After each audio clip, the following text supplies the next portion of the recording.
তো চলো আজকে সকালটা এক কাপ চা দিয়ে শুরু করা যাক। বাজার থেকে কালকে এই নতুন চা পাতাটা আনিয়ে রেখেছিলাম, তো ওটারই আজকে চা করে দেখছি কেমন।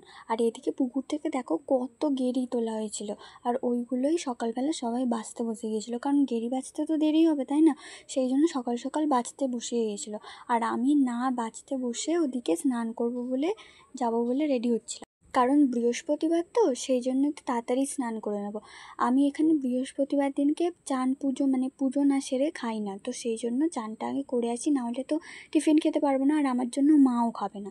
তো দেখো আমি চান টান সেরে এসে গেছি, আর এদিকে আমি একটু মানে মাথা ব্যথা আছড়ে নিয়ে এবার পুজোটা আমি করতে যাবো। আর ওইদিকে ওরা গেরি বাসছে। তো বৃহস্পতিবার দিনকে তো জানো একটু বেশি কাজ থাকে, তো সেই জন্য তাড়াতাড়ি পুজোটা সেরে নেওয়াই ভালো, কারণ পুজোটাই তো হচ্ছে বৃহস্পতিবার দিনকে মেন তাই না, পুজো করতে একটু বেশি টাইম লাগে। আর যদি সকাল থেকে পুজোটা ফেলে রাখা হয় তো ব্যাস। তো চলো পুজোটা সেরে নিই।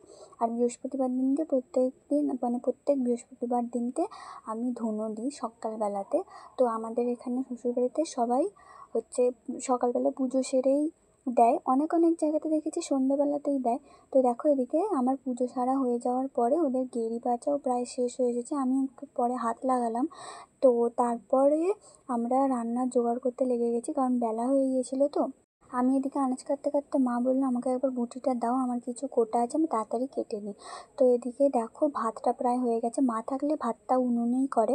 তো ভাত হয়ে গেছে, আর ওদিকে আমি তরকারিপত্র করে নিচ্ছি, আর এদিকে আমি একজনকে জ্বালাতে এসেছি। তো দেখো সবাই রান্না করছে, আর মা থাকলে আমার একটু কাজটা হালকা থাকে। আর এদিকে একজন দেখো আনাজ ফানাজ কাটছে, আমাকে দেখে চুপ করে বসে পড়েছে লজ্জাতে।